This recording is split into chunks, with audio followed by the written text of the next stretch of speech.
Hello, everybody. Welcome back to another edition of The Bader Show. Today is September 17th, 2025, episode 455, and I'm your host, Mark Bader.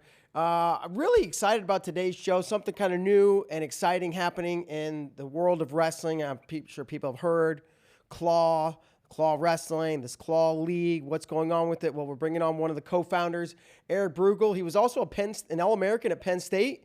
Back in college. So, Eric, welcome to the show. Thanks for joining us. How are you today?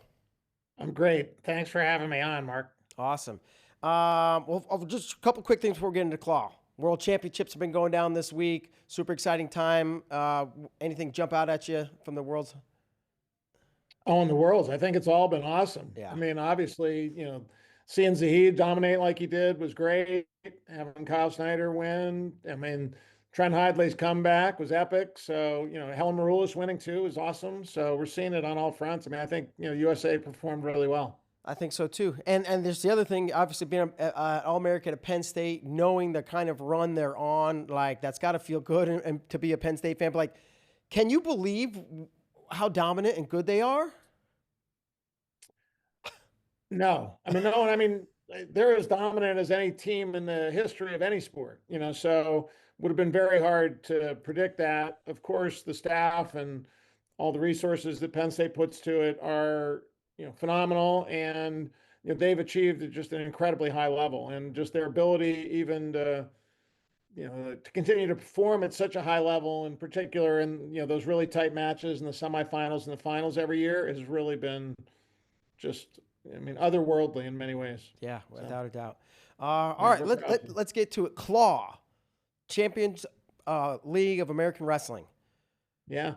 How'd the idea come about? And we'll start there, and we can kind of go through. Well, we started Claw a little over 3 years ago, and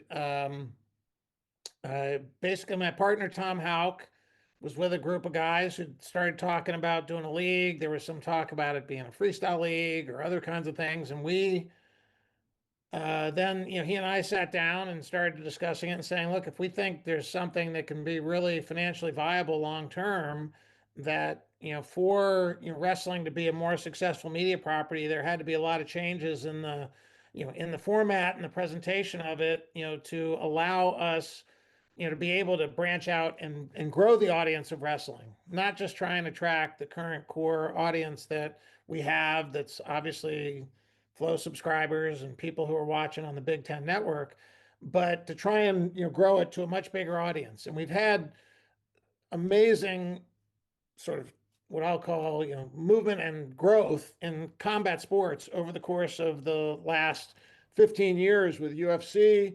And it's really demonstrated that, combat sport can achieve at a high level from a media perspective. But I think we thought wrestling needed to make some changes, and therefore we've adapted the rules. We've tried to set up a team dual meet format, which is much different than kind of other concepts. Yeah. And, we're off to the races. So it's been 3 years in the making, and we're, very excited, for our upcoming season. Okay. Let's get, you said you kind of have some modified rules. Kind of maybe explain the rules to me. And is it more like freestyle, more like folk style? Where's the mix? And I believe we got a pylon. Yeah. The rule set is, the majority of it, I'd say, is folk style rules. I'd say it's 90% folk style rules, but we've tried to add in some additional elements to try and pick up the pace and make it more interesting from a strategic standpoint. Some of the big differences, we're 2-point takedown and not 3. We have a quick score bonus. So if you score in the first 10 seconds of any period, you'll earn an additional point. We do have a push out, which is similar to freestyle with, no grounding. So if you go out of bounds, when you get pushed out of bounds and you're on your feet, it's a 1 point for your opponent. We're having much faster, we're calling much faster stalling, much faster stalemates. We have, so there's been some modifications. It's very much, for anybody who watches folk style wrestling, it'll look very familiar. Our guys won't be in singlets, but the wrestling will be very familiar to them. And to your point about the pylons, one of the things that we discovered in surveying people and talking with people who weren't fans of the sport when they watch it is that the top and bottom wrestling wasn't very exciting and didn't, hold much interest for them. And we have long periods where not much happens during folk style matches. So in our case, we came up with this idea to have a pylon on the mat so that in any given period, the top or bottom guy could knock down a pylon and get a point. It adds some strategy to the match when you get over near a pylon. When that becomes in play, then that, sort of adds another element of top and bottom wrestling to, keep and hold people's attention. Yeah. How often, how many matches, if you just had to guess, or what percentage, like, is there a pylon play? Does it happen in most matches? Does it rarely happen? Is it somewhere in between? It happens in all, it happens in most matches. Okay. Imagine if you're in top and bottom and you get toward the edge of the mat, we'll have 3 pylons on the mat. Yeah. Guys will start to maneuver for it. And frankly, for the top guy, you need to move your guy out of the way. You need to move your opponent so that you could kick it down, Yeah. or you need to be able to stop. And I would say, like in college wrestling, there's a big difference between riding a guy and controlling a guy. And in order, to keep a guy away from a pylon, you have to control him. Yeah. You can't just ride them, because they'll make their way over. And if they're the other kind of element of it is, if they're making their way over, maybe you just decide to cut the guy rather than him getting it. And in particular, if he's making his way over, quickly, he might be able to get a quick score bonus at the beginning of the period and the pylon. And then if he gets out 30 seconds later, he's in a much better position. 3 points. All of it, makes it in such that you really have to think about the strategy of it when you're competing versus, just, like when you have fewer times to score, fewer opportunities to score, fewer ways to score in a traditional college match. Yeah. And the pylon's only top bottom. It's only during, is that right? Because I was like, man, you could just cut a guy and then knock the pylon over, but I get it. No. You have to be in top bottom position. You can't let a guy go and then knock the pylon. I mean, you have to be holding the guy and continue to maintain control if you're the top man and you're going to try and get a pylon point. All right. I like it. So, Now, and it spices things up. I mean, our matches have about 3 times as much scoring as a traditional college match. We're also, the other one of the big differences is we wrestle, we're calling 4 rounds to be consistent with MMA and calling it rounds. You have to win the most rounds to win the match. So we're not going to have any instances where sometimes in a college match, you get a good college match where a guy gets thrown on his back in the first period, the match is over. Yeah. I mean, it's effectively done when a guy's up 7-0, to start the match. Because of the way stalling is called, because of just the nature of the match, a guy can then coast. Well, in our case, if a guy gets thrown on his back, he loses the first round. He can win the next 3 rounds and win the match. So it creates a whole different dynamic where every point in every round counts. So what if we're wrestling and you split the 4 rounds and it's 2-2? If you split the 4 rounds, then we go to an overtime, which is an over-under, clinch, 30-second period. Locked? Winner take all. Are you just over under, or are your hands locked? Under, hands locked. Yeah. Okay. And, if you unlock your hands, the person that unlocks would lose, but you still have the remainder of the 30 seconds to try and get a takedown. So if you break your grip, the person who, holds their grip would win the match. Or if there's a throw, obviously we'd score it accordingly. Okay. Have you guys had And those points, by the way, would also go toward the team score. Team scoring is another element that it's much different than you'd see in college wrestling or high school wrestling. In our case, you get 5 team points plus the match score differential. Oh. So if you beat a guy by 10 points, okay, it's 15 team points for your team. If you beat a guy by 2 points, it's only 7 points for your team. How do you determine the match score? You just add the total of the 4 rounds? Yes. The total of the 4 rounds is and the cumulative score is what determines the match score for the team. Could you? But each individual match is determined by the winner of the rounds. Are there tech falls? Yes. What's the difference? 15. And is that per round, or is that for the whole match? No, total match. Does the match score continue to run the whole time? Yes. but the period. So you So if you win could. the first, if you win the first period 3-1, Uh-huh. let's just say 4-1, whatever. Let's say it's 4-1. You got 2 takedowns. You give up an escape. You go into this the second round. So in the second round, one guy has to be down. In the third round, the other guy has to be down. So you have to be on top and bottom. There's no picking neutral in the second and third round. Okay. So each round cumulatively adds up over the course of the 4 rounds, in order to determine your cumulative score, which is important for the team score. The round score is what's important for you to win your match.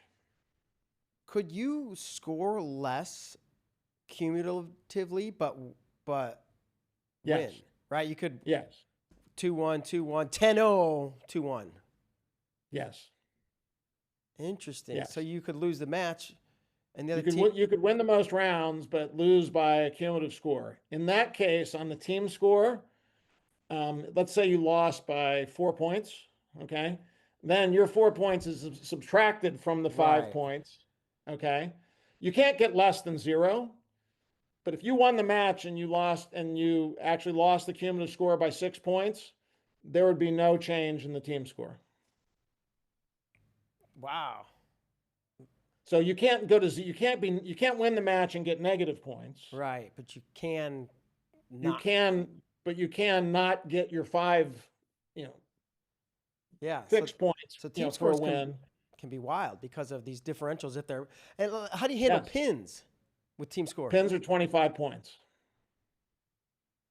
It's a big deal. That's a really big So, I deal. mean, matches are much higher scoring, Mhm. right? So, I mean, you're going to be in a situation where the team score is much higher scoring, but in this whole dynamic, the setup, every point in every round matters. In each round, your points matter because you want to win the round.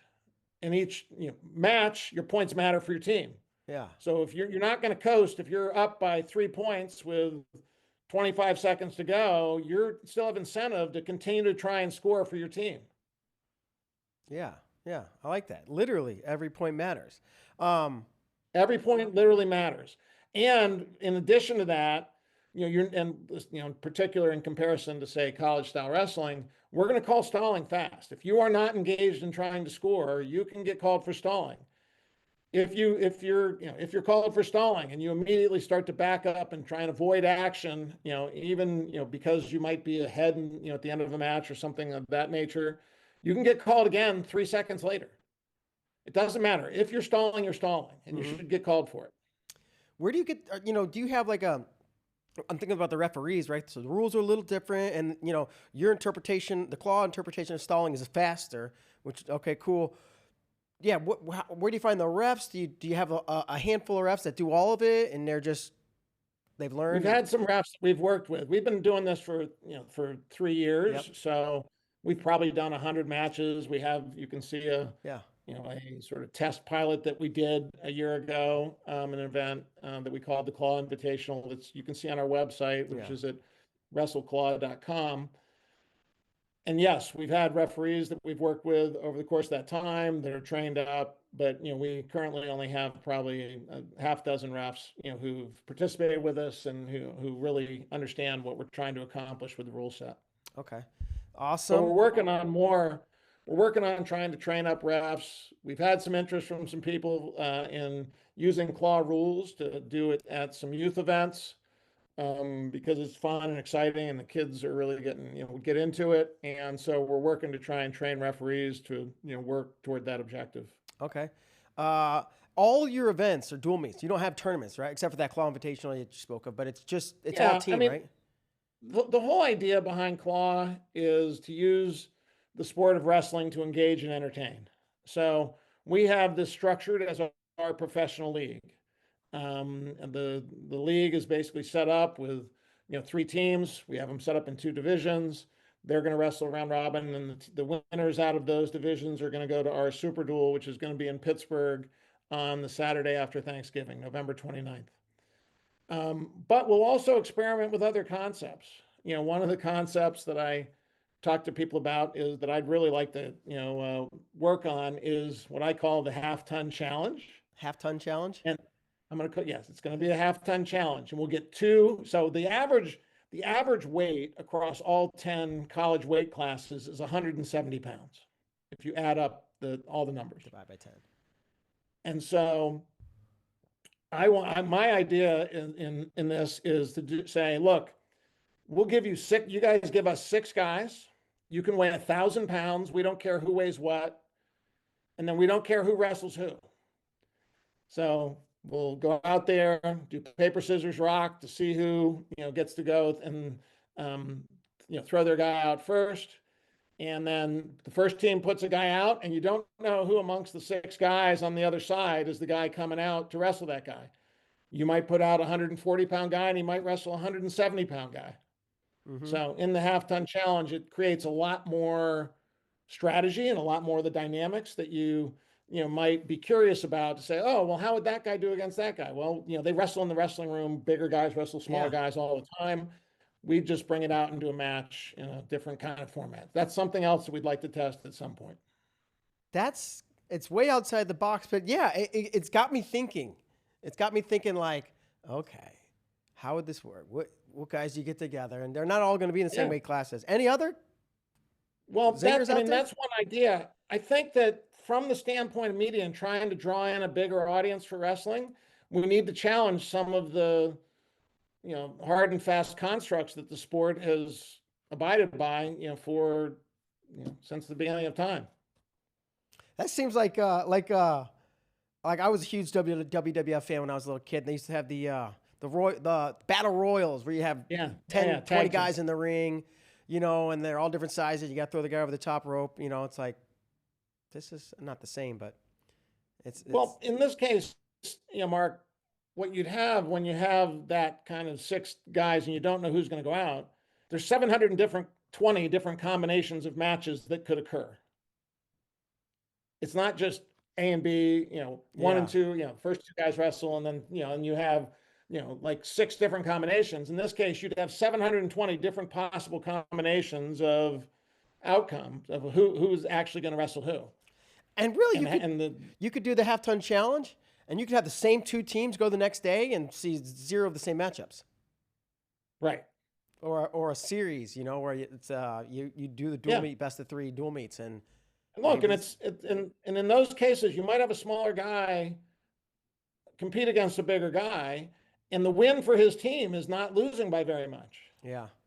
It's you're trying to do the best thing you can do for your team, to put the best team you can out against what they put out. So in those kinds of circumstances, it could be enormously exciting. And I think we have an opportunity in those cases where if we get a 130-pound guy who takes down a 190-pound guy, it's a much more viral moment and much more interesting for non-wrestling fans than, just, two guys who, weigh 165 pounds. Yeah. It's... Go ahead. Yeah, so... You see that in jiu-jitsu, right? When you see people like there's these super fights and you see this little guy submit a big guy, and whether or not you like jiu-jitsu, you hear about it, you scroll by it, you see it. Yeah.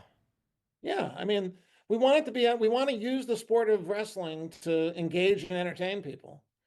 And part of that's engaging their mind and, helping them just kind of try and think through the strategies and try and think through what some of the outcomes can be that, keeps their attention for a longer period of time.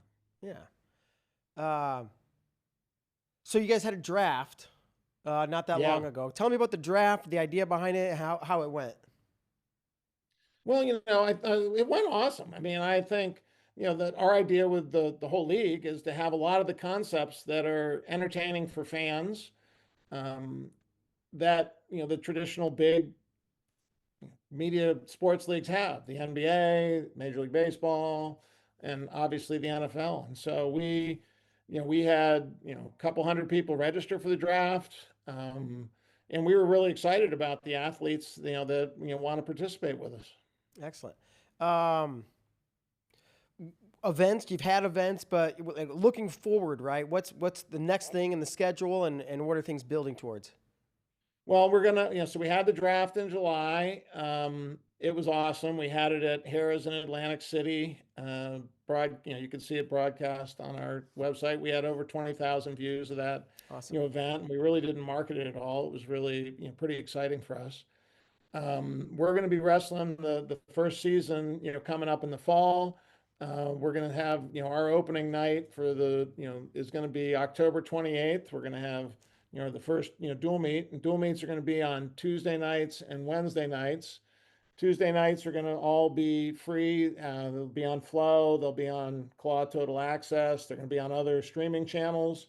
On Wednesday night, they're going to be only on our, behind our, Claw Total Access, which is very modest fee of $24 for a year, or Yeah. $2 and You ninety can't nine get cents a anything for month. $2 a Do it month. monthly. And we're going to do our duels on Tuesday and Wednesday nights for 4 weeks, starting on October 28th. And then it's going to build up to our Super Duel, which is our Super Bowl, which is going to be held at Cooper Fieldhouse in Pittsburgh, Saturday, November 29th. Okay. Excellent. Seeing as it's a professional league, right? So it means that the athletes are getting paid, which is great. You're always looking for ways to let wrestlers wrestle and get paid. Yeah. There's a draft. Is everybody just get paid the same, or is there a win bonus for the teams, or do different athletes get paid different Yeah, money? I mean, everybody's not getting paid exactly the same.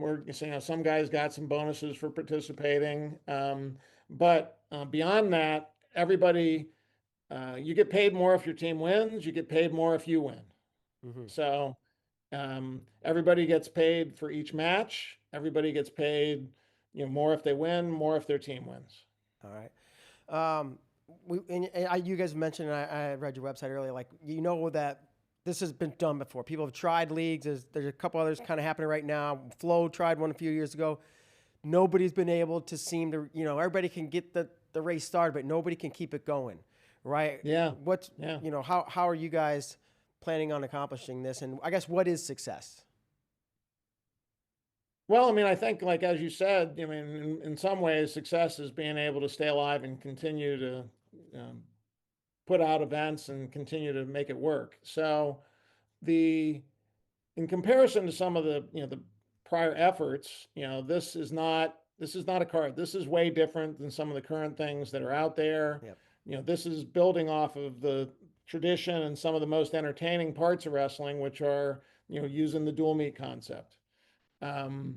So in our case, the media environment today is dramatically different than what it was, when this had been attempted in the past.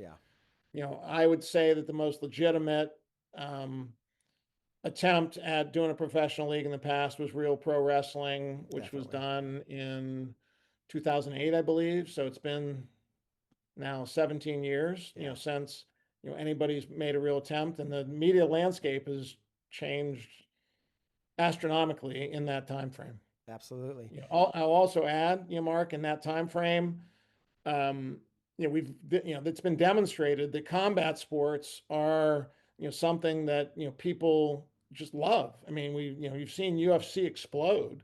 Yes. And at the last time that anybody tried to do any kind of a, professional effort, for the sport of wrestling, UFC was really in its infancy. And even in the last 5 years, UFC's, the TV contracts and the nature of the viewership for UFC, has exploded. So there's definitely a huge appetite for combat sports. And I think if we can, tweak wrestling in ways that, like to make it more fun, entertaining, more fast paced, where we can capture a lot of that audience. Absolutely. And then part of the thing with team, dual meets are exciting. People care about dual meets, and the national duels are back this year, right? I think it's maybe November 15th or something like that. So, I do like that concept, and it's like, you follow in the team score and you follow the duel, and it's just like kind of has you on the edge of your seat sometimes. Yeah, I think you're right. I mean, some of the most exciting wrestling that I've ever seen wasn't the greatest guys wrestling, but it came down to where the consequence of the match itself, hinged, one way or the other on whether your team won or lost. And it wasn't really a great guy. I mean, I tell everybody this story. with John Licata, who's a close friend of mine. We went to see a dual meet between Gettysburg and Marymount, Gettysburg College and Marymount in Arlington, Virginia last year. It came down to the 174 match. These guys weren't, great athletes, but they were battling back and forth. It was like 12, and Gettysburg went into this final match ahead by, in the team score by 3 points. Back and forth. Marymount kid is ahead. He gets taken down with like 35 seconds to go in the match. It's tied up. This is 12. The match is 12-12. The Gettysburg kid, the Marymount kid escapes. So his team is now, he's going to win this match. His team will end up tying Gettysburg, and then he runs into the guy, grabs him, lateral drops him for 7, gets a major decision. His team wins 24-23. The gym went nuts. Just crazy. Yeah. It was so fun.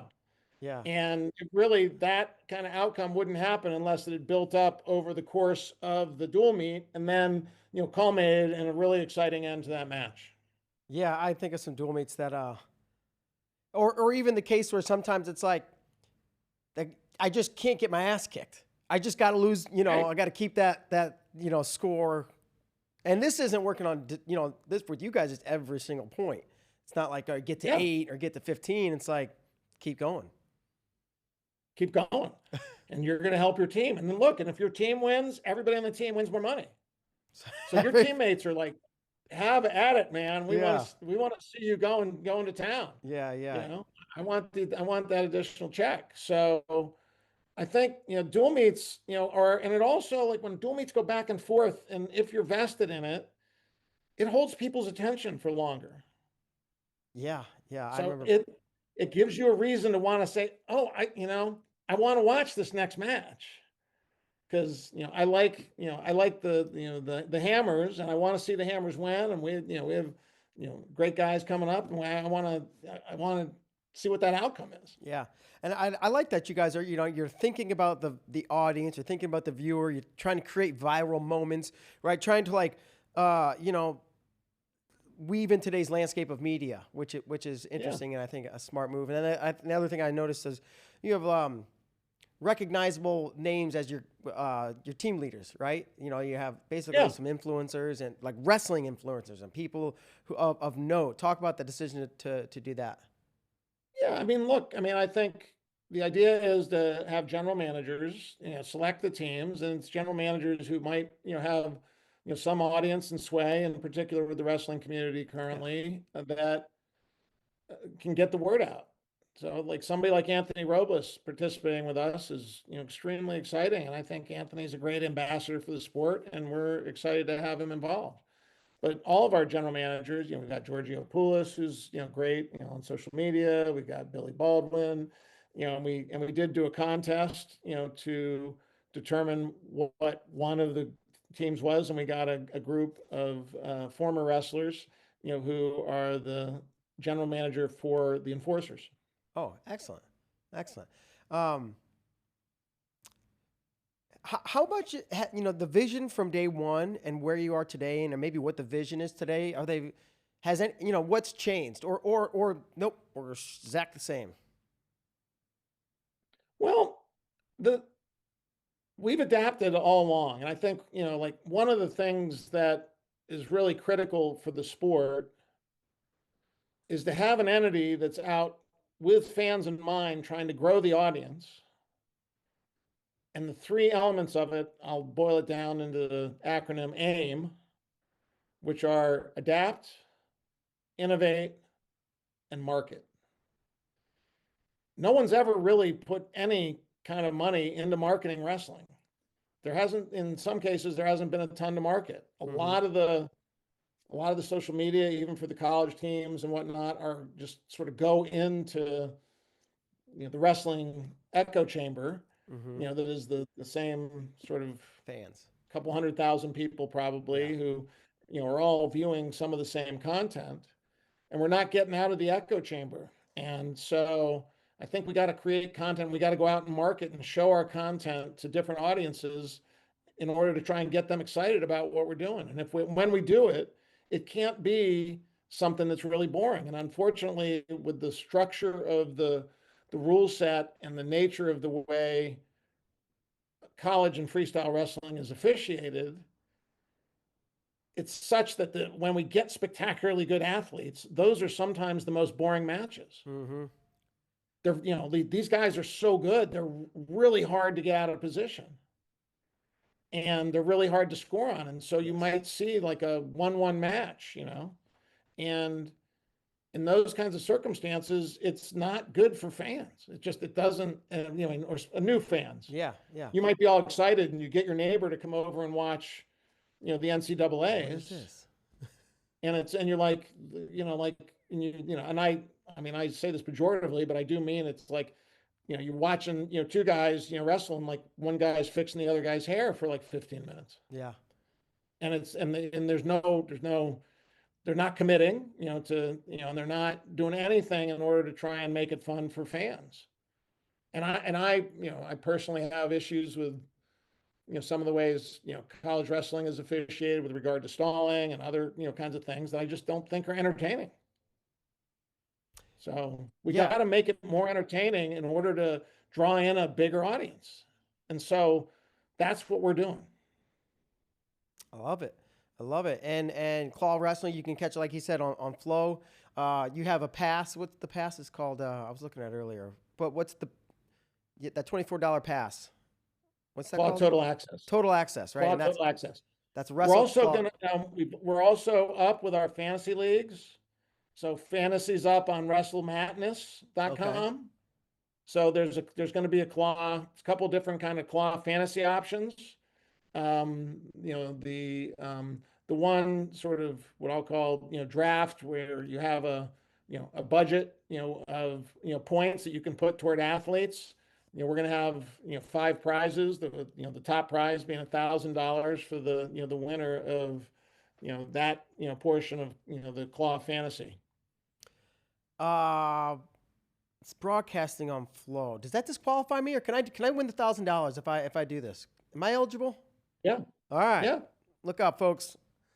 Yeah. I'm gonna buy myself a new No, TV. go on to Wrestle Madness. You can pick your team and and kind of root for your guys, as the weeks go on. So, we're pumped about it. This is very different than anything you've seen before. As we get going and after this year, we'll ultimately have betting. We have the fantasy. We're trying to work on merchandising, trying to do other kinds of concepts to challenge some of the constructs of wrestling, but in order to, try and make it more fun and entertaining.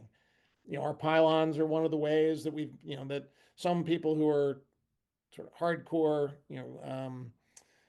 wrestling diehards would say, oh, it's silly or gimmicky. And in some ways, maybe it is, but it's more fun to watch, than, watching a guy, as some of the people that we've surveyed, the kids say, I don't want to see the guys, in onesies laying on top of each other for 5 minutes. I mean, me and you, wrestling people, you see every tiny movement, what you understand it. It's just boring. It's like jujitsu, right? I sit next to the Flow grappling guys. Their sport, nobody's doing anything, but they are to the trained eye. But very nuanced. Yeah, extremely nuanced. It's very nuanced, and and frankly, it's just when there's and even some elements of just even when a guy, like say a guy shoots a head outside single and a guy cracks down or in the crotch, like we might wait there for 40 seconds. Yeah, with only modest differences occurring during that time, and to an untrained eye, they're like, what are they doing? Like I don't And in our case, we'd say, look, give them 5 or 6 seconds. If nothing's really happening, blow the whistle and get them started again. So you can see, even in some of the statistics you've seen, that are out there, I'll say to you, so what percentage of pins do you think occur from a guy riding another guy and turning him over and pinning him? What percentage of pins in the NCAA tournament, what do you think it's? Division I tournament, that tournament for 3 days. A low 28. 15. Wow. So 85% of the most exciting thing that happens in the sport happens from unsettled situations. Yeah, we're going through it. It's a guy spinning around, he catches a guy and lateral drops him, or you're shooting in a single and you get all kinds of different, in the cradle or something occurs. 85% of pins come from those kinds of unsettled situations. Not a guy riding another guy. Yeah. Man, I'm So just go ahead. what can we do? What can we do, Claw, to create more unsettled situations? Okay, so I mean, if guys getting pushed out of bounds, a guy's going to be trying to get back in. Yeah. Our mats are square too, just to try and make so that people understand that this isn't the same as wrestling. So if someone goes and tunes in and watches Claw on television, they'll see a square mat with pylons and guys, fighting it out in a way that's scored differently. So, and with not wearing singlets, Right.